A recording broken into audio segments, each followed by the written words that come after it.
ॐ रजताचल शृङ्गाग्र मध्यस्थायै नमो नमः।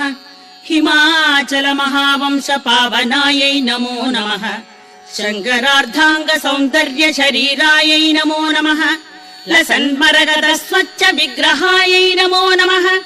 महातिशय सौन्दर्य लावण्यायै नमो नमः। शशाङ्क शेखर प्राणवल्लभायै नमो नमः।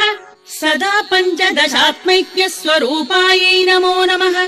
वज्रमाणिक्य कटक किरीटायै नमो नमः। कस्तूरी तिलकोद्भासि निटिलायै नमो नमः।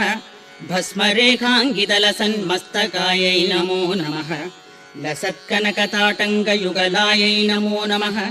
विगजाम्भोरुहदल लोचनायै नमो नमः। शरच्छाम्बेय पुष्पाभनासिकायै नमो नमः। मणिदर्पण सङ्काश कपोला